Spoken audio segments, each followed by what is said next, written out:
The Midnight Passenger by Richard Henry Savage. Recording by Ella Porter. Book 1, Under the Arch. Chapter 1, The Danube Picture. There was no air of uncertainty upon the handsome countenance of Mr. Randall Clayton as he stepped out of the elevator of a sedate 14th Street business building and approvingly sniffed the April morning breeze. On this particular Saturday of '97, the shopping multitude was already pouring from the Scylla of Simpson, Crawford, and Simpson's on 6th Avenue, and its Charybdis of the big store, past the jungles of Altman's, Eric's, and O'Neill's, to dash feebly upon the buttressed corner of Macy's, and then die away in refluent, diverted waves, lost in the fastnesses of McCreary's and Wanamaker's, far down Broadway.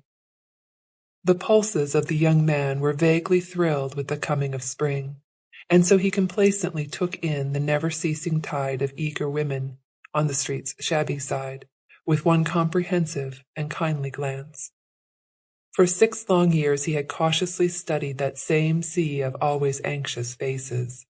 He knew well all the types, from the disdainful woman of fashion, the crafty daughter of sin, the vacuous country visitor, down to the Argus-eyed mère de famille, sternly resolute in her set purpose of making $3 take the place of 5 by some heaven-sent bargain.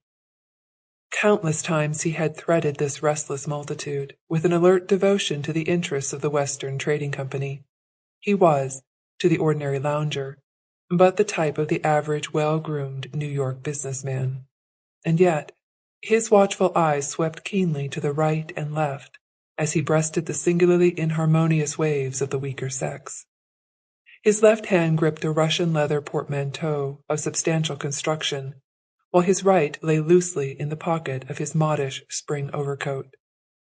To one having the gift of Asmodeus, that well-gloved right hand would have been revealed as resting upon the handle of a heavy revolver, and the contents of the tourist-looking portmanteau been known as some $38,000 in well-thumbed currency and greasy cheeks of polyglot signatures. It was the short day of the week's business, and the usual route for making his bank deposit lay before him. Down University Place to 8th Street he was bent, thus avoiding the Broadway crush, and over to the shaded counting rooms of the Astor Place Bank. Clayton's mind was concentrated, as usual, upon his important business. Few of the neighbors in the great office building knew of the vast interests represented by the modest sign, Western Trading Company. Certain gray-bearded bookkeepers. Sample complete. Ready to continue?